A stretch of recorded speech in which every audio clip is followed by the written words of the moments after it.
Hi, my name is Brian and I'm the creator and founder of Studiorum. Studiorum is an AI-powered assessment and study platform. You can think of it as your own personal AI teaching assistant and your student's own personal AI tutor. Studiorum is a Latin word that means we are studying. As teachers, we know that the best education happens through conversation with our students. That give and take, what we call the Socratic method, has been a part of education for thousands of years. Unfortunately, in the modern classroom, a true Socratic dialogue is difficult. Teachers have 5 or 6 classes per day, with sometimes more than 30 students per class. Sometimes teaching feels more like crowd control and data entry than the truly collaborative experience that it should be. This is where Studiorum comes in. As a high school teacher with 20 years of experience, I know the thrill of a great class discussion. I also know the monotony of grading the same essay with the same rubric 150 times.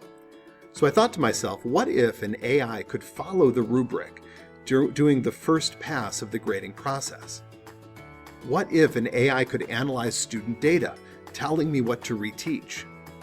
What if an AI could act as a Socratic guide for my students as they work through the writing process, giving me more time to truly engage my students? That is what Studiorum does. Let me show you how it works.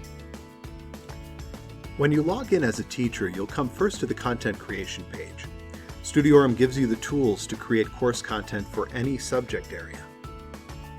Let's make our first set of questions. Studiorum walks you through 3 steps: set topic, choose type, and fine-tune. Step 1. Set your context.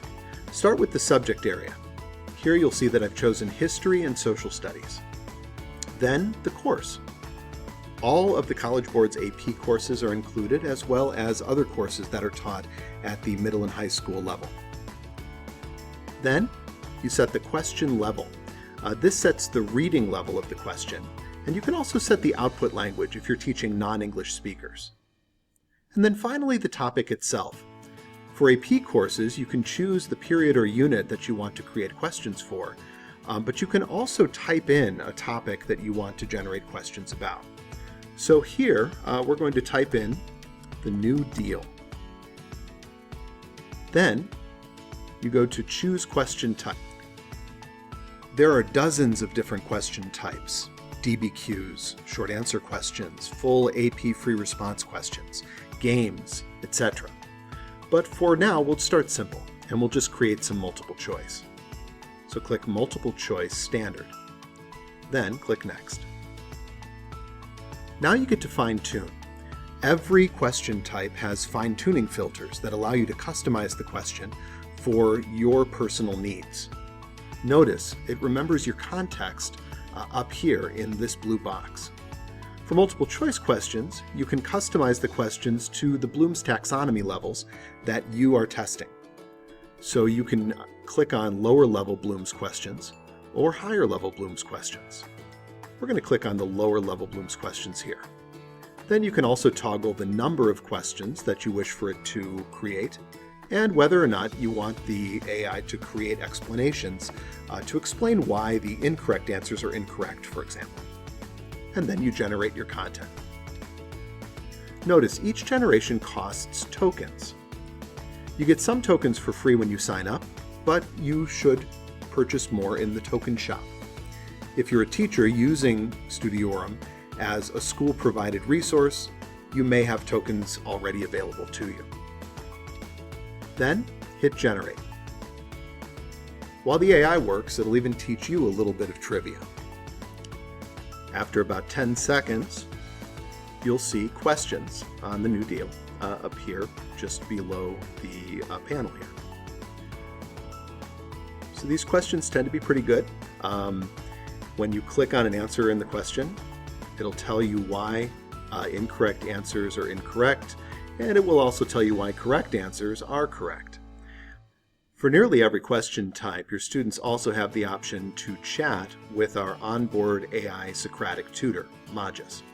Magis is trained not to give the students the answer to the question directly, but to ask them leading questions to help them determine what the correct answer is and why their answer might have missed the mark.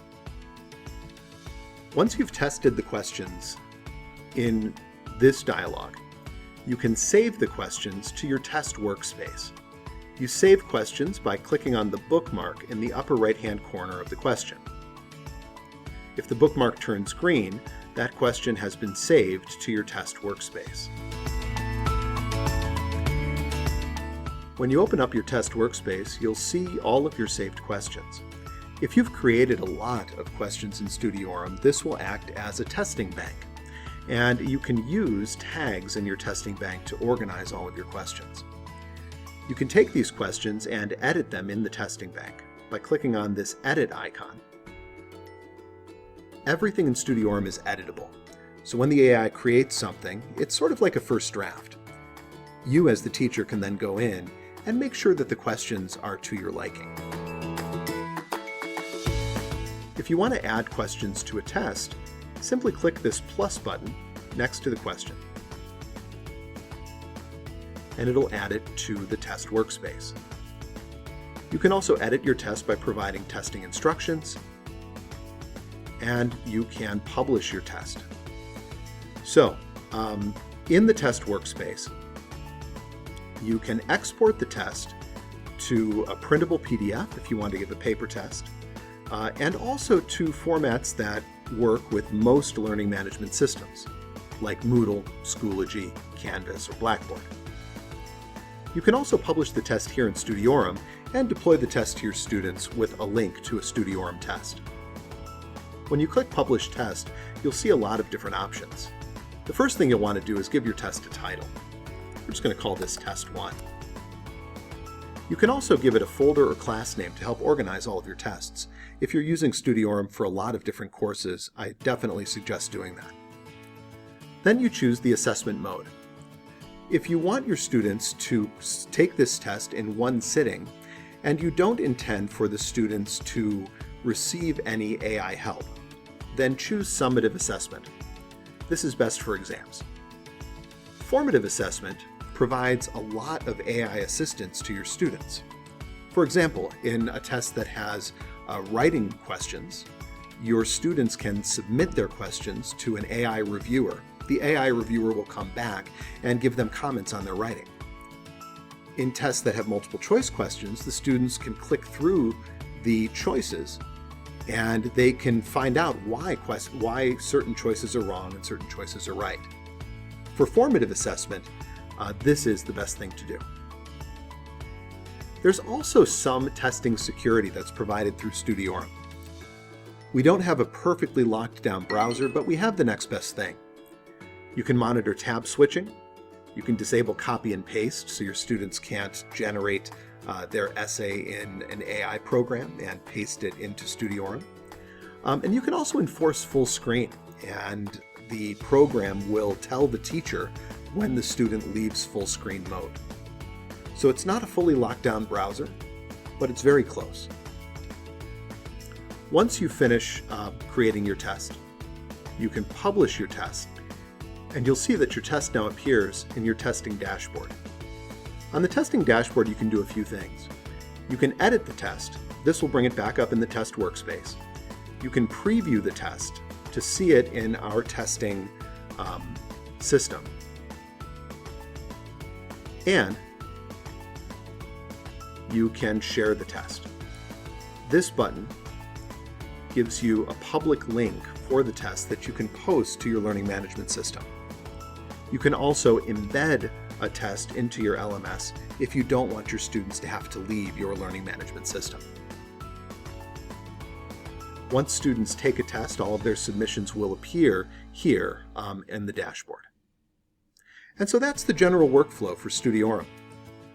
Take some time now and try to create a few different question types. There's a lot of things that you can do here. We have a lot of different games and puzzles, from crosswords to memory games to connections and 20 questions. We have standalone knowledge, typical test questions like fill in the blank, matching, true and false. We also have skill building questions to help students develop their skills in building arguments or conversing with another person. There's also content that you can create through Studiorum. If you need slides for a section of your course, you can create a topic slide deck.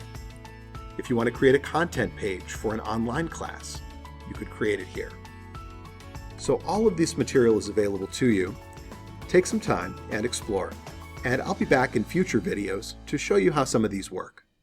See you then.